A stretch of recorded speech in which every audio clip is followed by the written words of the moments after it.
just wanted to, okay, great. Just a reminder to everybody that this event is being recorded to Facebook Live for public information. My name is Barbara Rosenberg. I'm a community care consultant for ElderWorks. ElderWorks is a 501c3 not-for-profit. Our specialty is in senior living placement. We work with seniors and their families to move people successfully into independent living, assisted living, memory care, skilled care. In addition, we have social service to help people that are on Medicaid and don't have the means to move into private pay senior living. We also produce the ElderWorks directory, which is a paper directory you can pick up at our office at 251 East Northwest Highway. In addition, it is online at elderworks.org. And if you notice, we are ELDERWERKS. .org, and you can see that under resources and directory. I also wanted to point out that this wonderful presentation today is dovetailing right into, and I'm wearing the t-shirt for the wonderful, our senior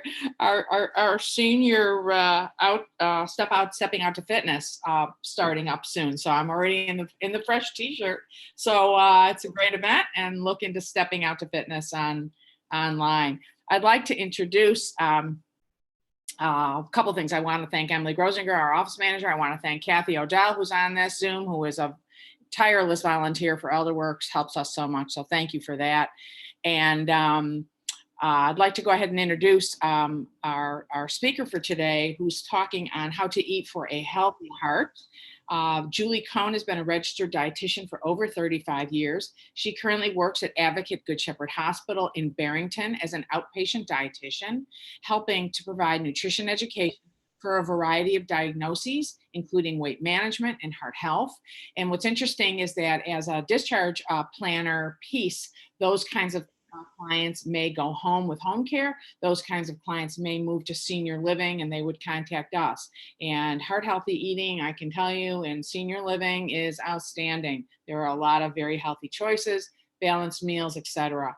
And certainly at home, if there is a caregiver there, I'd just like to point out that person can grocery shop, prepare meals and things like that, and make sure that that resident is eating healthy. So without further ado, Julie Cohen from Good Shepherd Hospital, thank you for your time. And we will be on this Zoom roughly 12:30 till 12:40 roughly. Thank you, Barbara. All right, let's get started. And if anyone has any questions, let me just make it up. If anyone has any questions, I'm sorry, you can put them in the chat. Julie, are we going to wait till the end for questions, or? Yeah, I think that's best. Yeah. Please. Okay, great. Wonderful. Okay. Great. Okay, thank you. All right, so as Barbara mentioned, we're going to talk about how to incorporate a heart healthy diet into your lifestyle. And love talking about heart healthy diets because I think if you can just make very small adjustments, you can see some great benefits. So what I'm going to talk about today, let's see if I can get this to move. There we go. All right. So these are the main topics I'm going to discuss today. All right. So benefits, why should we be following a heart healthy diet? I'm going to educate you on LDLs, that stands for low density lipoproteins. These are types of cholesterol in our blood, versus HDLs, that stands for high density lipoproteins. They're important numbers to know, and what we eat affects those levels. Also, I'm going to discuss saturated fats and trans fats. So those fats are ones that are not heart healthy. So we'll talk a little bit about label reading and how you can identify saturated fats and trans fats.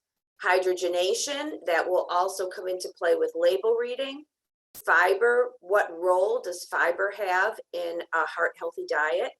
And then I'm going to discuss 3 or 4 different eating plans that you can follow. You may or may not heard of them. A lot of it overlaps, but they're all ways to, again, follow some heart healthy eating plans that really may help you also, if you use portion control, help with weight maintenance and maintaining an ideal body weight range.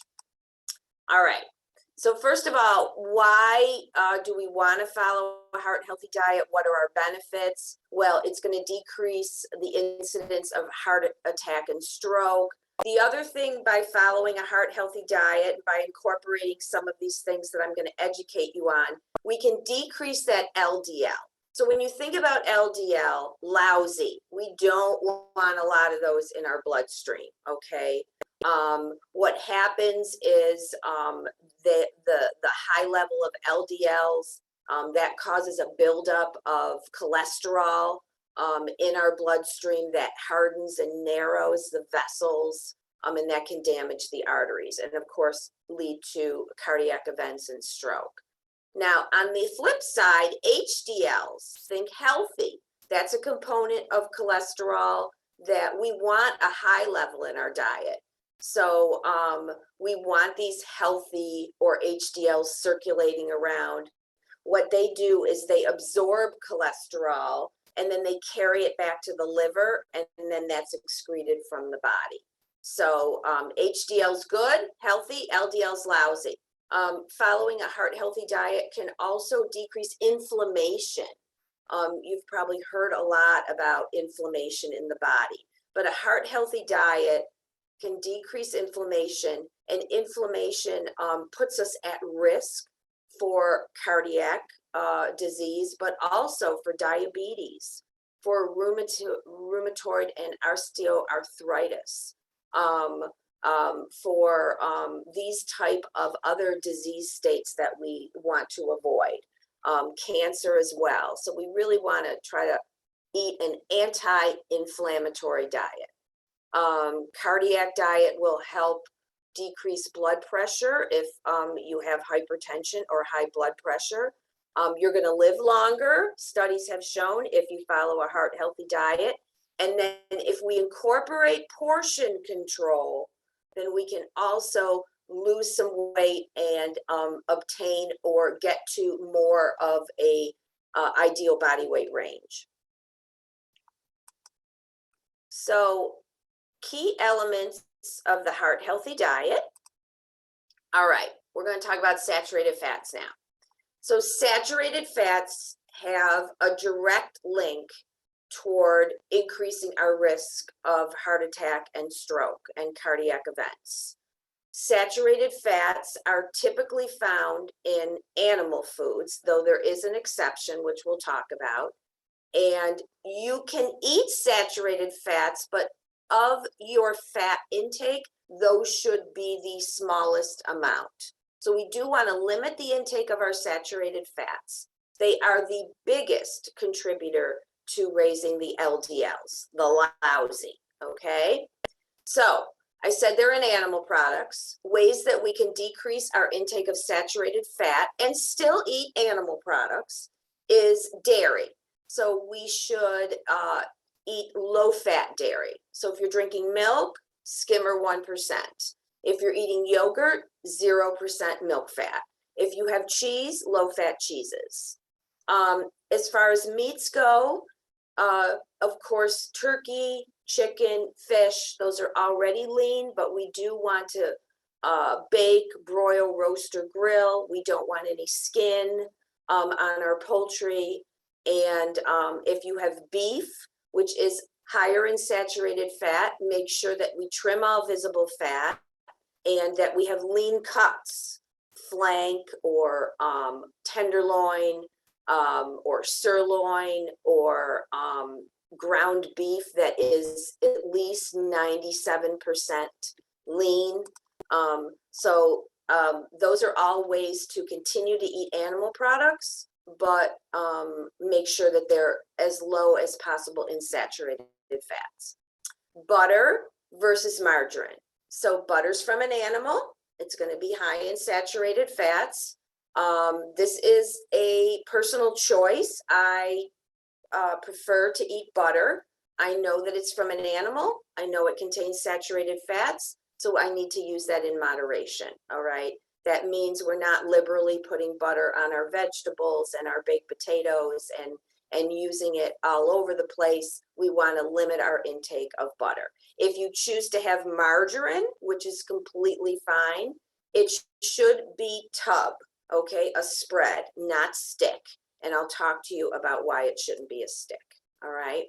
So those are animal fats that are saturated.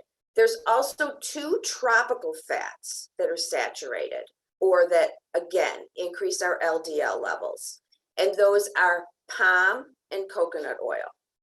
If you're taking notes, those 2 oils are important to avoid, and they are in the list of ingredients. So if you're able to purchase your own products and you're at the store and you're looking at the ingredient list, we want to avoid palm and coconut oil, okay? You do find palm oil in a lot of baked goods. You find it in some peanut butters. You find it in some nutrition bars. I see it all the time in these protein bars and granola bars and things like that. So I would recommend trying to avoid the coconut and palm oil. All right, so that was saturated fats. Now we're going to talk about trans fats. All right, so basically a trans fat is formed when we take a good fat like a vegetable oil and we add hydrogens to it. Okay, this is a chemical bond. You add hydrogens or you hydrogenate it. So you may have heard that word before, hydrogenation. Okay, and if you bring anything away from today, start reading labels. We already know we want to avoid palm and coconut oil, and we want to avoid that word hydrogenated or partially hydrogenated. So think about taking a good fat and making it a bad fat. It's a double whammy hydrogenation, or this trans fat evolution. It increases the LDLs, lousy, decreases the HDLs, healthy. So double whammy there. So we want to avoid trans fats altogether. Again, those are found in some of the items that I just mentioned. So the peanut butter sometimes, if it's not natural peanut butter, nutrition bars, cookies, pizza crusts, microwave popcorn sometimes. So non-dairy creamers for sure, you're going to see palm oil in there and hydrogenation. The other thing is when we eat out and we have fried foods, so that oil that's in the fryer is typically hydrogenated. The reason it is because they don't have to clean it out as often. It's more stable. And that, of course, is going to produce trans fats, okay? So you wrote down avoid palm and coconut, and write down now avoid hydrogenation, partially hydrogenated, and trans fats. Okay, let's look at some labels. So it's very important to read labels. There's just no getting away from it, and it's so educational. They changed the labels in January of 2021. So they're really much easier to read. They have much more pertinent, good information. The serving sizes are much more appropriate as well. All right. We're going to look at these labels in relationship to trans fats. So you can see on this peanut butter label, it says trans fats, it says 0. Oh, good, 0 trans fats, all right? Just know that manufacturers can put 0 if it's less than 0.5 grams. So there could be 0.5 grams or less in this product. And the way we're going to determine that is by reading the ingredients. So if you look down at this label, you can see that it says fully hydrogenated vegetable oil. So we know there's some trans fats in there because of that word hydrogenation. Also, what's important is, the serving size is 2 tablespoons. So let's just say there's 0.3 grams. If you go ahead and have 4 tablespoons, then you are over 0.5. So if you're eating more than the serving size, and or you see this word partially or fully hydrogenated or you see palm or coconut oil, we know we really probably want to avoid that food or find an alternative. And of course, with peanut butter, you can get an all natural alternative where if you look at the ingredients, it says peanuts or an almond butter, almonds, sunflower, and then it might say some salt, but you can get unsalted as well. Okay. All right. So that's a little bit about label reading to identify trans fats and hydrogenation. All right. Another component of a heart healthy diet is limiting cholesterol. All right. So high cholesterol foods typically are organ meats. So not so much consumption of organ meats in this part of the United States, but if we want to avoid taking in a lot of cholesterol, then we should avoid organ meats like liver, kidney, brains, gizzards, things like that. Eggs has been around forever. Barbara said I've been a dietitian for 35 years or more. So, I mean, I've gone through no eggs to, 2 eggs a week. Eggs get a bad rap. They really are like a superfood. They are just loaded with vitamins and minerals. And so they're low in fat, they are high in protein, and even on a low cholesterol diet, 4 egg yolks a week is okay, all right? And if you want beyond that, you can use egg whites or an egg substitute. Then fiber also comes into play, especially with cholesterol and binding it, all right? And then there's different types of fiber. Soluble fiber is the one that really binds to the cholesterol. So it binds to it in the small intestine. And what it does then is it takes it out of the body and prevents it from going into the bloodstream. All right. And some soluble fibers that you might hear about as far as supplements are things like Metamucil, and that's psyllium husk. So you can also just buy plain psyllium husk, or you can get Metamucil, or also Citracil. Methylcellulose is another soluble fiber. Think gel forming, okay? Just think about if you've ever had Metamucil, it thickens up, right? So just think about this fiber collecting or attaching to the cholesterol, forming a gel, and then excreting out of the body. Obviously, the best way to get fiber is going to be through food instead of using a supplement. So these are some ideas for foods that are rich in soluble fiber: asparagus, Brussels sprouts, sweet potatoes, oats. Everybody may know about oatmeal and how that's a heart healthy product. The reason being is because of that soluble fiber content, okay? So those are some ideas to increase your intake of soluble fiber. All right, another component of following heart healthy recommendations is to limit our refined carbohydrates. That's just a fancy word for sugar, okay? So we don't want to eat a lot of foods that are high in sugar. One thing they can do is increase our triglycerides. That's the fat in our blood. So you'd think, fat would contribute to that, and it does a little, but really the sugar intake contributes more to that. So we want to limit our intake of high sugared foods. So many people receive a great deal of sugar through beverages. It may not be you, but just so you know, you should not be drinking sugared soda pop, any sugared beverages like sports drinks, sugared coffees that are very popular at Starbucks and such, loaded with sugar, all right? Even fruit juice. Now, you'll say, well, it's 100% fruit juice. And that is true, but it has no fiber.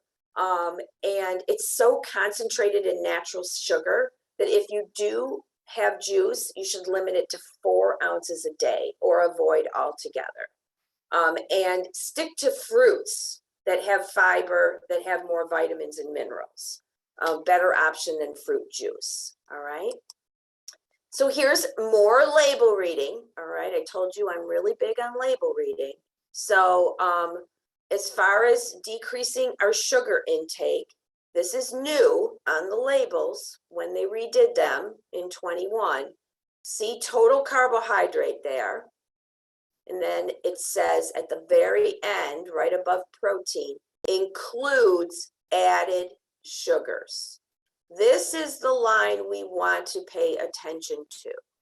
It'd be great if this was 0, but at least 5 grams or less, all right, per serving. Make sure you stick with the serving size. Try to make it 5 grams or less. You see right above it, there's total sugars. Those can also include naturally occurring sugars, like in milk, lactose, right? Or in bread. And there's just naturally occurring sugars in some foods. But we want to really zone in on these added sugars. So 0 to 5 grams is what I'd like to see there, okay? All right. Okay, so we're going to talk about some diets that are out there. They've been out for a long time, some of them. Most of them already incorporate all the HeartHealthy recommendations. And so we'll review those. Just know that the best diet or eating plan or nutrition plan is one that's sustainable for you. It's not something that you're going to follow for 6 months or 3 months or a year. We want you to choose the way that you eat that can be sustained for a lifetime, all right? Make it a lifetime decision to eat heart healthy and make sure that it fits within your budget, fits within your lifestyle. And that way it's something that you can eat that way for the rest of your life. So let's look at a couple ideas. Mediterranean diet. So many of you might be familiar with this. It's very popular. It can be used for all different disease states. Diabetes, cancer. It's anti-inflammatory. So we can recognize this or recommend this for irritable bowel syndrome and osteoarthritis and MS, all these type of diseases, disease states, health issues, we can use the Mediterranean diet. This pyramid is really nice, really colorful, and this can be found if you Google like Old Ways Mediterranean pyramid. You can get that and print that out if you like.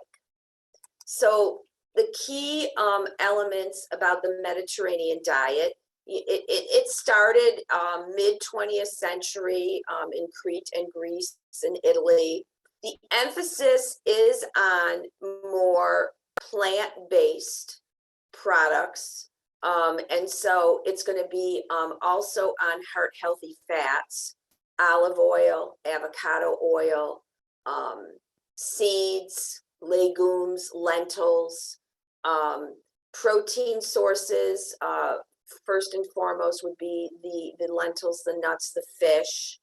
And then also allowed, but in smaller quantities, would be chicken, turkey, eggs. And then recommendation for beef is limited.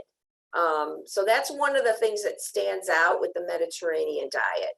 Even if it's lean beef, it's only supposed to be consumed 2 times a month, okay? So you're looking more at your protein products that are plant origin. It's about eating whole foods, so avoiding high sugar foods, avoiding high processed foods. So eat whole grains.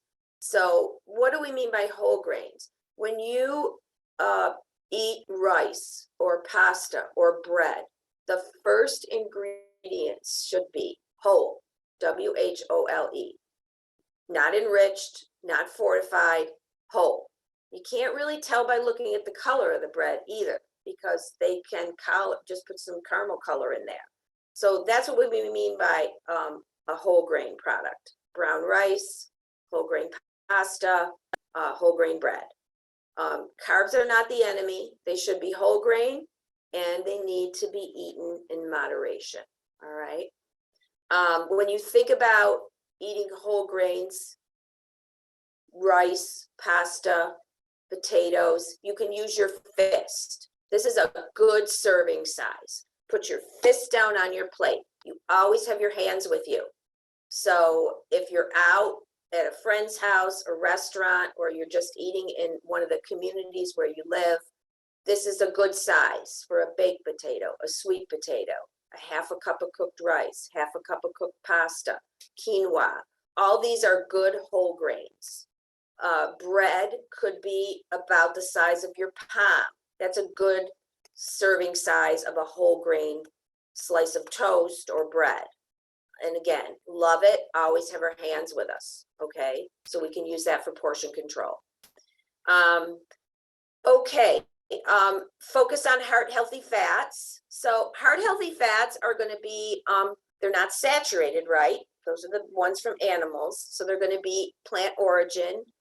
They're going to be called monounsaturated or polyunsaturated. In the Mediterranean diet, the great emphasis is on monounsaturated, extra virgin olive oil, avocado oil.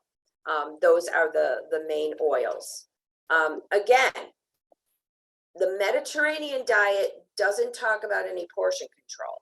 So if you're eating too large of portion sizes of whole grains, too large portion sizes of nuts, too large portion sizes of olive oil or avocado oil, even though those are all heart healthy foods, those are going to contribute to weight gain if we're not watching our portion sizes and using appropriate portion control. Okay, and then again, just fruits, vegetables, whole grains, plant origin proteins, limit processed foods, limit sugar, high sugar foods. They want you drinking, recommending drinking water, moderate amount of wine, and of course, exercise is important. All right, so that's the Mediterranean diet. And if you have any questions afterwards, I'm going to stick around and, I can answer anything you may have. Okay, this DASH diet. So this stands for dietary approaches to stop hypertension. So this was developed years ago for high blood pressure or hypertension, but it also is wonderful because it incorporates all the heart healthy recommendations. And then what I feel is most important, and this will be on the next slide, it has recommendations for portion control. So I'm hoping you can see this, but you can see the different food groups, and then they have calorie levels starting at 1600. You can see that there's recommendations for the appropriate serving sizes from each of these groups. So that's why it can be used for weight loss, okay? Because it does tell you that, okay, you should have 3 to 4 servings of vegetables a day. And then it gives you recommendations on the serving sizes. This can be found on National Heart, Lung, and Blood Institute, so NHLBI online. And you could download this or make a copy of this, and gives you a great idea about how many servings from each food group you should have. And as I mentioned, it incorporates many of the heart healthy recommendations. So we're going to, again, try to avoid high sugar foods, high processed foods. It's not as strict as the Mediterranean with red meat, okay? So, red meat Mediterranean twice a month. So there's no restriction really, except if you do have red meat, make sure that it's lean, as I mentioned, bake, broil, roast, or grill, trim all visible fat. It should be used less than would be other protein sources and animal products like chicken or turkey or fish or eggs. Again, focus is on all your whole foods, whole grains, fruits, vegetables, low-fat dairy. And then, as I mentioned, we can use this for weight loss if we follow the recommendations for each food group, portion control. And then lastly, the thing that's thrown in here, because it is for hypertension, high blood pressure is the sodium, okay? So if you're eating unprocessed whole foods, you're not going to be getting a lot of sodium in your diet. You know, you're not using the salt shaker, you're avoiding canned products. And if you do have canned products, then hopefully they're low sodium or sodium free. That goes a long way to limiting your sodium intake. But that's the difference there between the Mediterranean diet and the DASH. It would be the red meats and it would be the sodium restriction, okay? Which the sodium restriction is great for everybody. You don't have to have high blood pressure to avoid sodium. We don't need a lot of sodium in our diet. All right, so here's the Flexitarian. So many of the elements are really in the title. It's very flexible. So it was created by a registered dietitian, so like that. It's really, emphasis is vegetarian, but it's flexible. So if you want to add some meat, animal products, again, just go back to what you're learning today. The emphasis should be on poultry and fish. We should try to limit our intake of red meats, which have saturated fats. And when we do have red meats, they should be lean. And we want to bake, broil, roast, or grill. Avoid fried foods, breaded foods, things like that. It's again very focused on whole foods, fruits, vegetables, lentils, legumes, whole grains, and plant origin if you are following the vegetarian. So maybe some soy-based or whole grains like quinoa. Those are very good protein sources. And then just really the least processed that you can eat is the way to go for, the Flexitarian diet.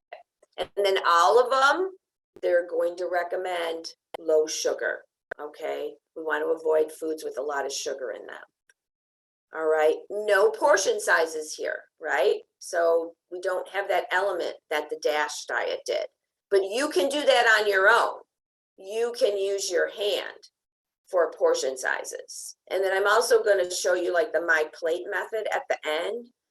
That's another good way to help with portion sizes.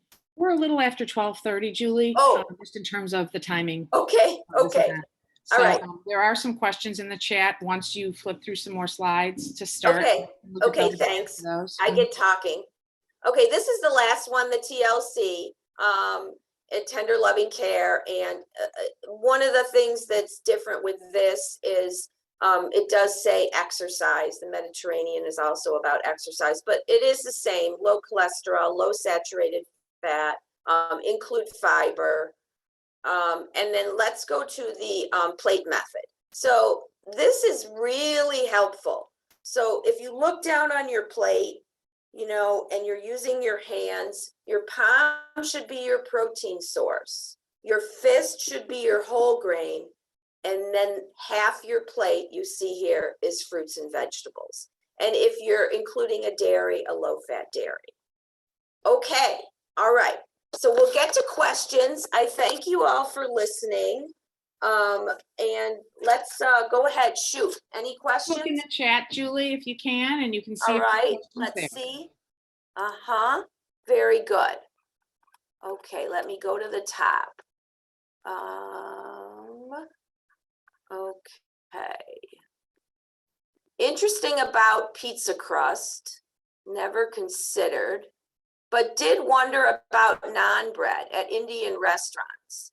Yeah, so I am not a huge consumer of Indian food, but the times that I have had it, there has been a lot of butter on the bread, and that's a saturated fat because it's from animals. That needs to be limited. So you could ask if you could have that excluded. If you buy it at the store, then you're going to be reading labels, right? You're going to be looking for that word hydrogenation, if there's any palm or coconut oil in there. Something about butter, okay. something about the butter on it has started to taste hydrogenated. Okay, let's see. That's, I think, a comment. This is about making curry. Which is best if watching carbs? Eating curry with naan instead of the rice, or eating it with rice only? So again, you know, I think you need to watch your serving sizes with all these foods. I don't really like to necessarily black and white exclude foods altogether. So if you're gonna have the rice, it's usually white, right? Jasmine, so it's not a whole grain, but your serving size should be the size of your fist. And then the naan bread, that's usually pretty big. I would do half. Okay. Is there more? I don't see any more, Barbara. There's Do a you question see- about curry. To answer, when you can, I will sometimes make curry, which is usually paired with rice and naan. So that's the curry, carbs, eating curry with naan. Okay, instead of rice. Okay. Okay. No other questions there. Does anybody else have any other questions? You can also, you know, let me know. You can unmute yourself. This is like a public gathering to get together, so you're more than welcome to unmute and ask a question. I have a question. Can you hear me? This Yes. is Yes. Judy. Is it okay to eat white rice, or is brown rice better? Well, that's an easy one. Brown rice for sure.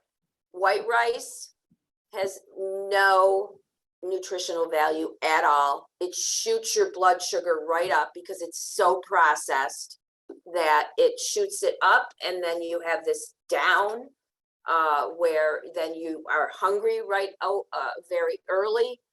There's no fiber, so absolutely brown rice, and absolutely use your fist. That should be your amount cooked. That's a appropriate serving size. Does that Thank answer you. it for you? Yes, thank you so much. Go ahead, right. Paula. Paula? I would like to know again, what is the website for the DASH diet? So the DASH diet is, let me go back here. I think it's do I have that here? Let me try to go back. It If I was the can- National Heart, Lung, Blood. Here we go. Yes, National Heart, Lung, and Blood Institute, NHLBI. Try to Google that and DASH diet eating plan. Sometimes if you do images too, you'll get this where you can print that out. Okay, thank you. You're welcome. It's me, Kathy. Hi. I use coconut oil because they said coconut oil is supposed to be so good. So I make an omelet, a spinach omelet in the morning, and I use coconut oil, you know, on my pan every day. I do that. I will tell you, there's It's supposed to be been good this- for your brain. They said memory. there has been this huge resurgence of coconut oil and coconut milk and coconut water. What I can impart to you is that all the evidence-based literature cites saturated fats, which include coconut and palm oil, as increasing your risk for cardiovascular disease. So God. not something I would choose. Do I know everything? No. May they change their mind in 20 years, but right now the evidence is that we should avoid saturated fats. So those do include the tropical oils, palm and coconut. Now, I told you you can have some saturated fats, right? If you aren't somebody that eats a lot of meat, let's say, or uses butter, then maybe this is where you want to get your saturated fats from, is the coconut oil. Does that make Wow. sense? Yeah, Yeah. I know. I have All a lot. this is just so scary. Yeah, I have a lot of clients come in and they're using coconut oil and drinking coconut milk. And, you know, again, you need to look at your risk of cardiovascular disease too. Like, what are your HDL levels? What are your LDL levels? You know, maybe all is well. What's your weight? what's your genetic risk? You know, so using coconut oil a little bit in your pan in the morning might just be dandy. But if you have high risk, if you've already had a cardiac event, if you have a high level of LDLs, the lousy, then I would avoid. Thank you. Sure. You were awesome. The slides were great. Everything Oh, was fabulous. I thank you. Thank you. Thank you. Anybody else? People are asking about PAM, Spectrum, the sprays, the olive oil sprays as well. Yeah, sure. Those are fine. I tend to read the ingredients on those and avoid, there's some type of propellant sometimes in there and alcohol. I don't know. I don't like that. So not that it's not heart healthy. I just don't like alcohol in my food. So just gets ones that say olive oil, canola oil, or they do sell little, you know, these presses that you can use. Also that you can add your own olive oil and then you can spray it yourself. Okay, but those are perfectly fine, and they're a great way, of course, to limit your fat intake. I have a question. Okay. A couple. What are your suggestions for lean beef choices? Also, other than the fish that is considered, you know, heavy on mercury, what might be some other suggestions for fish? And sometimes wild whiting and tilapia is a good buy. And I was wondering what your thoughts were in particular about those two fish, wild whiting and tilapia. Yeah, so I didn't catch the beginning, but I caught that you're interested in maybe the nutritional differences in different types of fish, whiting versus tilapia. So off the top of my head, I don't have that, but I do have a really nice article from Tufts, which is a great, very respected site, Tufts Nutrition Letter, that talks all about the different values and nutrition components of fish. So maybe I can, I don't know, email that to you through Barbara or email it to Barbara. That's fine. Email it to help. You can, Emily, the best email for any kind of a webinar or a group event, we can put into the chat. help@elderworks.org. Help, H-E-L-P, Uh-huh. at elder, I'll send it there, at elderworks.org. Uh-huh. Okay, good, good. The other question was about your choices or suggestions for lean beef. You had mentioned earlier about limiting beef, but if you do make lean choices, I was wondering if you knew what cuts might be considered lean. And will you send that email to the library, and then the library will forward it to the participants? Okay, I don't know about the library, but Barbara, I'll send it to help@elderworks.org and then it can be sent Yes. out. Okay. So some lean cuts of meat are round sirloin, flank steak, tenderloin, cube steak. Those are all considered lean beef. Pork, you can't really get lean ground pork, but you could get a lean pork chop, trim all visible fat, and pork loin.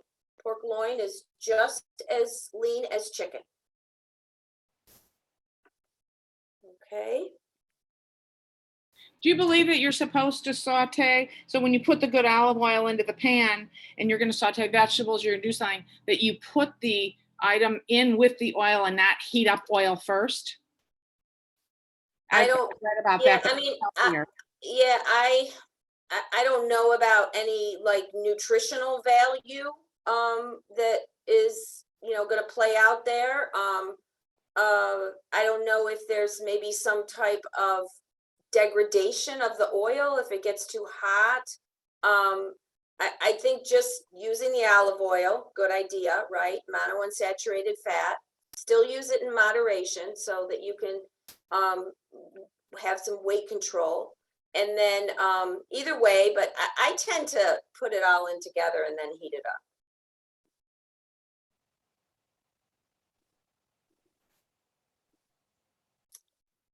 I had a quick question. Is there a nutritional value difference with regular milk versus like oat milk or almond milk or soy milk? Yeah, great question. So cow's milk, right? So regular milk's from a cow, it's from an animal, so it's going to be a very good protein source. So cow's milk has about 8 grams of protein per 8-ounce serving. And then we can have heart-healthy cow's milk by choosing skim or 1%. Still doesn't affect the grams of protein.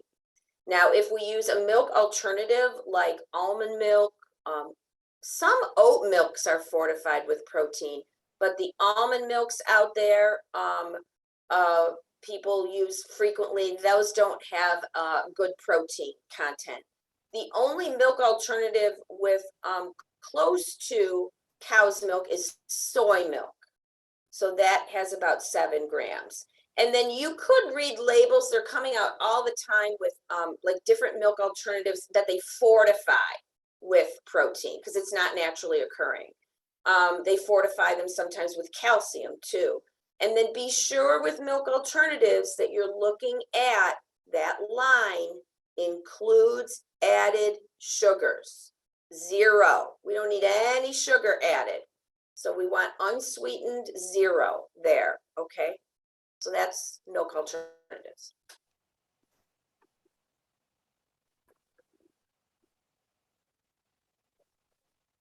Anything else? Yes, again, help@elderworks.org is where you can send that information to, Julie. Good. And we'll get everything out to everybody. Okay. What a bunch of wonderful information. We really, really appreciate it. As just as anybody have any other questions? No, but you were a fabulous presenter. I thank you so much. Information was excellent.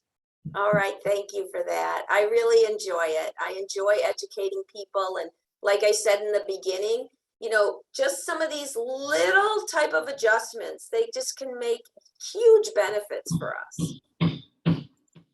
Yeah. I had one more question. Okay. I understand your answer about portion sizes and the curly and the non, but is it better to choose the rice instead of the bread or the bread instead of the rice? If you wanted to go with yeah. So I guess if you have the non-bread and the white rice, maybe the bread. But if you can get brown rice, for sure, brown rice is better than the bread. I don't think that's a whole grain bread. And plus, they're usually huge portion sizes. I mean, they are yummy. Oh my, they are. But we have to, maybe have half that. This is, of course, if, you're somebody who wants to eat like this once a week. If this is something that, you go to an Indian restaurant, once every 3 months, it's okay. So if you're overweight and you're looking to lose weight, then of course we need to really watch our serving sizes. Does that make sense? So I guess brown rice is the best. And then if we have the non-bread and the white rice, maybe the non-bread. Thank you very much. Okay.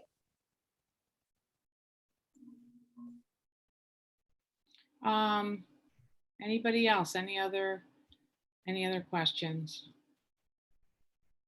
I was just going to comment Go ahead. that with Indian breads, naan has a lot of salt. There's other alternatives. Chapatis have less salt and less, there's no fat. Good. So good. there are substitutes. Yeah. One more thing I And wanted to ask about. there's also a flat Arabic bread instead of pitas, because pitas have a lot of regular pitas, and there's a flat Arabic bread that Okay. has no salt. Good. Yeah. I wanted to ask real quick about your opinion about the really healthy collagen peptides. Putting a scoop of those into coffee or 2 scoops into a shake with berries over melons, which are less sugar, etc. Yeah. So if you're looking to make like a high protein smoothie and you're not using a base of cow's milk or Greek yogurt, if you are using those bases, those have protein in them. But if you're using, say, an almond milk or water, then yeah, you could use a protein powder. There's no magic with the collagen ones. Again, I know that there's a lot of talk about those helping with hair, skin, nails, you know, aging well. Collagen peptides, actually, the protein is not complete. So it's missing some amino acids versus if you use a whey protein powder that contains all the amino acids. So we call that a complete protein. But I don't think there's any magic to it, but it can add some protein to your meal in the morning, and having a protein source every time you eat is a great idea. That's a great answer. Thank you. It's hair and nails and everything else as well, but that's a great answer. Right, right.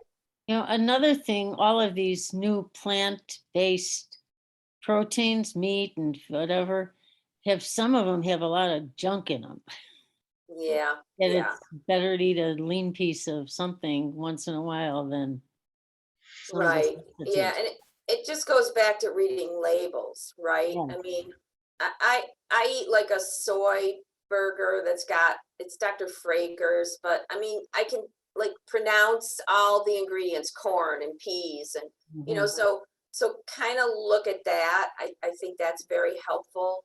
Some people avoid soy, so then it's really hard to really use any of these meat alternatives. They almost all have soy. But I agree with you. I mean, I'm a big believer in everything in moderation, unless, you know, you have some type of diabetes or renal disease or something like that. But, you know, if we use portion control and we have very much whole foods, unprocessed, low sugar, I don't think we can go wrong.